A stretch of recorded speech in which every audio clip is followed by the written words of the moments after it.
نہیں اندھا ہے، لیکن حیران تھا کہ قرآن اوپر سے دیکھ کے پڑھتا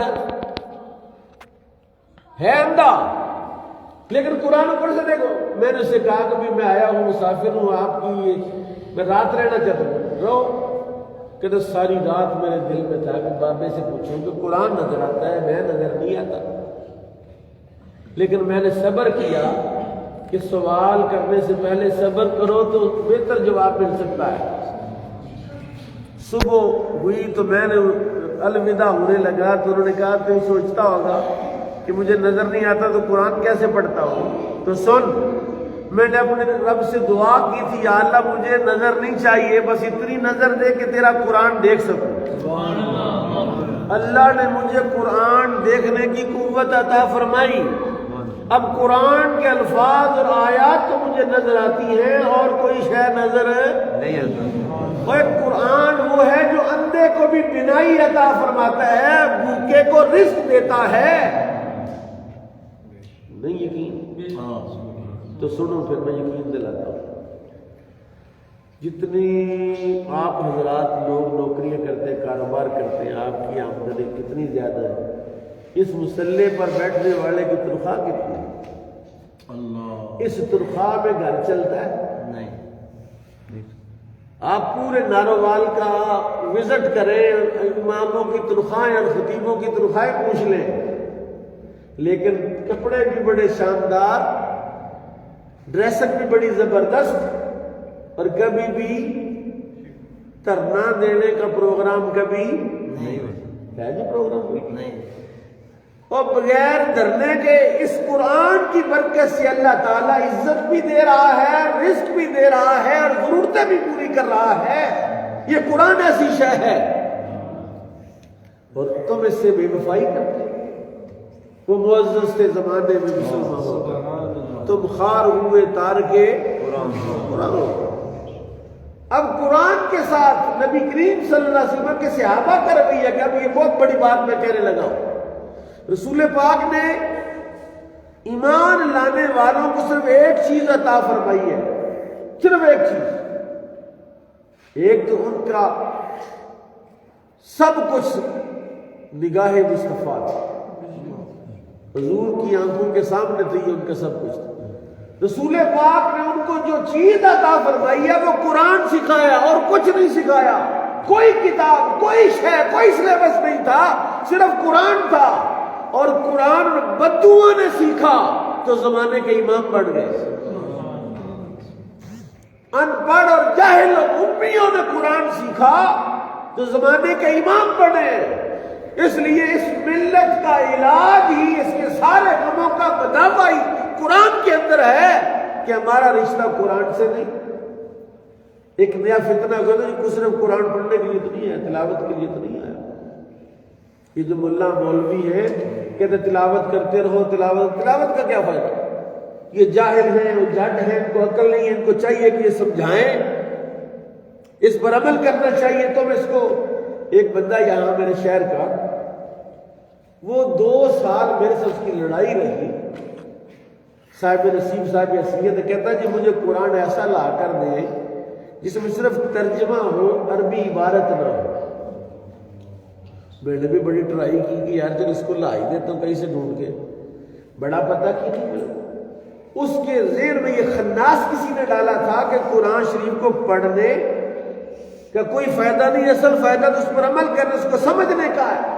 ہم کب کہتے ہیں کہ قرآن کو نہیں سمجھنا چاہیے، لیکن یہ تو سنو کہ پیارے آقا و مولا نے یہ کیا بات کہی، یہ کیا بات کہی کہ جو قرآن کا ایک حرف پڑھتا ہے اللہ 10 نیکیاں عطا فرماتا ہے، اور اگر ایک حرف پڑھے صرف تلاوت کی صورت میں تو 10 ملتی ہیں، وہی قرآن کا حرف نماز کے اندر پڑھے تو اللہ 100 نیکیاں عطا فرماتا ہے۔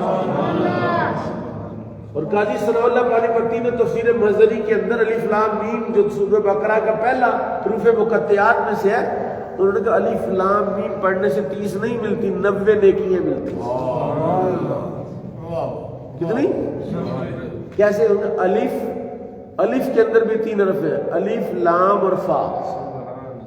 میم ہے تو میم میں بھی 3 حرف ہے، میم یا میم۔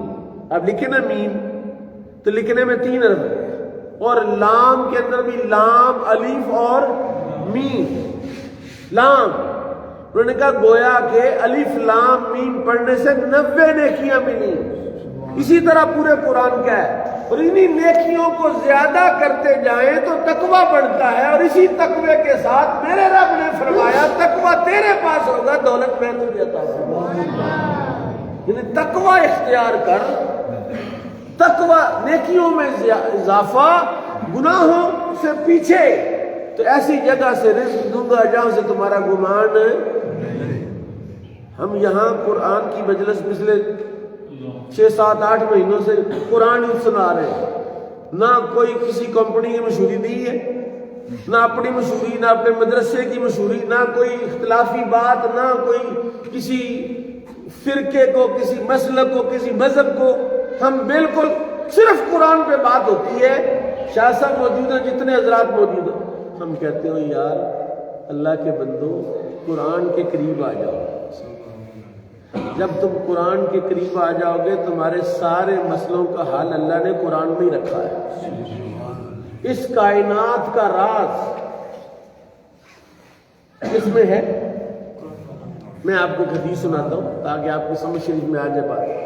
حضور نے فرمایا اوتیت مفاتیح خزائن السماوات والارض، اللہ نے مجھے زمین و آسمان کے خزانوں کی چابیاں عطا فرما دی۔ وہ کون سی چابیاں ہیں؟ وہ قرآن ہے، زمین کی بھی چابی ہے، آسمان کی بھی چابی ہے۔ ایک بندے نے، اب حنیف صاحب اس تحریک کے بانی ہیں، اگرچہ یہ کام تو ہم 2013 سے کر رہے ہیں، 2013 سے 38 جگہ پر بے لوث۔ ایک ایسا وقت بھی آیا ہے، تقریباً 5-6 سال کا دور تھا کہ میں کوئی رات ایسی نہیں جس رات میں میں اپنے گھر میں رہا ہوں، یعنی آدھی رات کسی نہ کسی مسجد میں بیٹھ کے لوگوں کو قرآن پڑھایا، لوگوں کو قرآن سکھانا اور لوگوں کو بتانا۔ اور اس قرآن کی وجہ سے، اس قرآن کے رشتے اور تعلق کی وجہ سے میں آپ کے سامنے زندہ اور جاوید کھڑا ہوں۔ میرے رب نے مجھے وہ کچھ عطا فرمایا ہے جو بڑے بڑوں کو عطا نہیں کرتا، اور سب سے بڑی چیز جو میرے اللہ نے دی وہ مجھے اعتماد اور یقین دی ہے اس قرآن پر کہ اس قرآن کو پڑھتے جاؤ اور چڑھتے جاؤ۔ قیامت میں کیا ہونا ہے؟ یہ قاری کے حافظ کو اللہ تعالیٰ آواز دے گا، حافظ حاضر ہوگا، اللہ فرمائے گا قاری صاحب، وہ حافظ صاحب پڑھتے جاؤ اور چڑھتے جاؤ۔ یعنی جنت کے جتنے جتنے درجے ہیں، ہر آیت، ہر سورت اور ہر پارے کے ساتھ ایک ایک درجہ اللہ بلند کرے گا۔ تو سوچو جس کے 30 پارے جس کو یاد ہے وہ 30 درجے اوپر ہوگا، اور جنت کا ایک درجہ زمین سے آسمان، اس کو 7 مرتبہ آپ میئر کریں، ایک درجہ اتنا ہوگا۔ تو جو قیامت میں اللہ درجہ دے گا دنیا میں تو نہیں دے گا۔ نہیں سمجھا بات؟ جو اس قرآن کی وجہ سے درجہ اللہ نے دینا ہے جنت میں، قیامت میں، آج نہیں دے گا، وہ آج بھی دے رہا ہے اور دے گا۔ تجربہ تو کرو، ایکسپیریمنٹ تو کرو، تم سوچو تو صحیح کہ اس قرآن کی شان کیا ہے۔ میں آپ کو ایک اور حدیث سناتا ہوں۔ نبی کائنات امام الانبیاء صلی اللہ تعالی علیہ وسلم نے ارشاد فرمایا، حضرت اسید بن حضیر کو فرمایا، اس نے آگے کہا حضور میں قرآن پڑھتا میرا گھوڑا ڈرتا ہے، پھر پڑھتا پھر ڈرتا، پھر بند کرتا ہوں نہیں ڈرتا۔ 3 بار میں نے پڑھا چھوڑا، پڑھا چھوڑا، پڑھا چھوڑا۔ حضور اکرم نے ارشاد فرمایا اقرا یا اسید، اقرا یا اسید، اقرا یا 3 مرتبہ رسول پاک کی زبان مبارک سے اسید پڑھتے رہو، اسید پڑھتے رہو، اسید پڑھتے رہو۔ حضور مجھے راز بتائے، فرمایا جب تو پڑھتا تھا تو فرشتے رحمت لے کر تیرے اوپر نازل ہوتے تھے، تجھے نظر نہیں آتے تھے، تیرے گھوڑے کو نظر آتے تھے۔ اور چٹیاں داڑھی والے بابے نے نا، انہوں نے پوچھو کہ جب یہ چھوٹے بچے تھے تو ان کے محلے میں، ان کی گلی میں ایسے بابے تھے، اتنا اونچا قرآن پڑھنا پوری گلی میں آواز آتی تھی۔ اب مسائل کا سبب کیا ہے؟ اب کسی گھر سے کسی بابے کے قرآن پڑھنے کی آواز نہیں آتی، اور میرے کریم آقا نے ارشاد فرمایا، یہ حدیث میں نے آپ کو سننے کے لیے، حضور نے فرمایا اپنے گھروں کو قبرستان نہ بناؤ۔ قبرستان کیا ہوتا ہے؟ جہاں مردے رہتے ہیں، اور مردے کیا ہوتے ہیں؟ جو نہ ہل سکتے ہیں، نہ چل سکتے ہیں، نہ کھا سکتے ہیں، نہ پی سکتے ہیں، مردے ہیں، رہتے ہیں۔ ان گھروں کو آباد کرو قرآن کی تلاوت سے، کیونکہ زندہ بندہ جس کا تعلق قرآن کے ساتھ نہیں وہ مردہ ہے، مردہ۔ اور اس کی بے شمار تشبیہات رسول اللہ نے بیان فرمائی ہیں۔ اب سنیے، پچھلے مہینے نہیں میں آیا شاہ صاحب، حنیف صاحب نے مجھے فون کیا کہ بھی آپ نے آنا ہے، میں نے کہا جی میں آ جاؤں گا، کوئی بات نہیں۔ پھر کسی بندے نے اہل محلہ میں سے کہ بھی اکیلے حنیف صاحب کو تو ذمہ داری نہیں ہے کہ یہی مجھے فون کریں گے تو یہی میں آؤں گا تو یہی میری خدمت کریں گے تو یہی مجھے وہ دودھ لا کے پلاتے، حالانکہ ان پر کوئی چیز واجب نہیں۔ میں کہتا ہوں اس کا پڑھنا، اس کا سمجھنا، اس کا سیکھنا ہم سب پر واجب ہے۔ اور ایک آیت، ابھی میں نے ایک آیت پڑھی ہے، حضرت سیدنا قاضی ابو یوسف رحمۃ اللہ علیہ، اماں یتیم ہو گئے، اماں نے کہا جا پتر بازار جا کے کوئی کام کر کے آ۔ بازار گئے، رستے میں حضرت امام اعظم کی مجلس دیکھی تو ان کے مجلس میں بیٹھ گئے۔ شام کو آ کے اماں کام نہیں ملا، دوسرا دن، تیسرا دن، چوتھا دن کام نہیں ملا۔ ماں نے کہا بازار میں بڑا بازار ہے، کوئی نہ کوئی کام تو میرے پتر کو مل ہی جاتا، اب یہ یتیم ہے، میں بیوہ ہوں، گھر کا کام کیسے چلے گا؟ تو پیچھے پیچھے گئی، بچہ جاتا کدھر؟ دیکھا کہ وہ سیدھا کوفے کی جامع مسجد میں گیا اور جا کے تو مجلس میں بیٹھ، ایسے درمیان میں جگہ تھی کہ جا کے بیٹھ۔ وہ مائی پیچھے کھڑی رہی یہاں تک کہ مجلس ختم ہوئی، تو یہ بھی نکلنے لگے تو ماں نے دروازے سے پکڑ کے تو امام صاحب کے پاس لائی کہ اس کو سمجھائیں میں بیوہ ہوں، یہ یتیم ہے، گھر کا اخراجات اور معاملات کیسے چلیں گے، کیسے چلے گا نظام گھر کا، تو اس کو سمجھائیں کہ کاروبار کرے، میں بڑی تنگ دست ہوں، بڑی غریب ہوں۔ ہمارے امام نے فرمایا بھائی تو کہہ رہی ہے تنگ دست ہے، غریب ہے، یہ بچہ تو نیلم کے پیالے میں زعفران سے بنا ہوا حلوہ کھانے کا طریقہ سیکھ رہا ہے۔ نیلم کا پیالہ، زعفران کا حلوہ کھانے کا طریقہ سیکھ رہا ہے۔ مائی نے کہا امام صاحب آپ ہمارے ساتھ مذاق کرتے ہیں، ہم تو غریب ہیں، ہم تو روٹی نہیں مل رہی، تو نیلم کا پیالہ کہاں آئے گا اور زعفران کا حلوہ کہاں سے آئے گا؟ کہا میں نے تمہیں بتا دیا، آپ بچے کو بازار میں نہیں ڈالو، تمہارے گھر کا ماہانہ خرچہ میں دوں گا، اس کو پڑھنے دو۔ قاضی صاحب پڑھتے رہے، قاضی صاحب پڑھ پڑھ کے تنگ دستی تھی، حالات بڑے تنگ تھے۔ رستے میں ایک یہودی کو دیکھا کہ وہ رستہ تنگ کر رہا ہے۔ آج کل ہمارے اندر رواج ہے نا، 50 فٹ ہے نا پلاٹ دے کے 55 فٹ ہے، 5 فٹ راہ واڑ لینا، انہیں بھی 5 فٹ، انہیں بھی 5 فٹ واڑ لیا، گلی جو ہے وہ 10 فٹ تنگ ہو گئی، خود بھی تنگ، سارا محلہ تنگ، ساری مخلوق تنگ، لیکن پلاٹ اپنے زیادہ کر لی۔ قاضی صاحب برداشت، قاضی صاحب نے کہا تو رستہ تنگ کر رہا ہے، دیوار پیچھے کر۔ اس نے کہا جب تھوڑے مال کے کھوتے آن گے تو میں دیوار پیچھے کر لوں گا۔ تانا مارا نا، تانا مارا قاضی صاحب۔ قاضی صاحب گئے، دیکھا کہ بغداد کی جامع مسجد میں بڑے بڑے علماء بیٹھے ہیں اور ایک مسئلے پر بحث ہو رہی ہے کہ ہارون رشید نے اپنی بیوی زبیدہ خاتون سے کہا اگر میں جنتی نہ ہوں تو تجھے طلاق. تو پوچھ رہا ہے قاضی صاحب، لوگوں سے پوچھ رہے ہیں بھئی طلاق ہوئی کہ نہیں ہوئی، علماء بیان کر رہے ہیں، کوئی دلیل دیتا ہے، کوئی دلیل دیتا ہے. قاضی صاحب پیچھے جوتی میں بیٹھے. تو قاضی صاحب نے کہا جی میں بتاؤں. ان کا بتاؤ. کہا جواب یہ ہے کہ یہ بتائیے کہ خلیفہ صاحب کبھی اللہ کا خوف تم پر طاری ہوا ہے؟ کبھی اللہ سے ڈرے ہو؟ اس نے کہا کئی مرتبہ اللہ سے ڈر کے میں بے ہوش بھی ہو گیا اور روتا ہوں. فرمایا پھر طلاق نہیں ہوئی.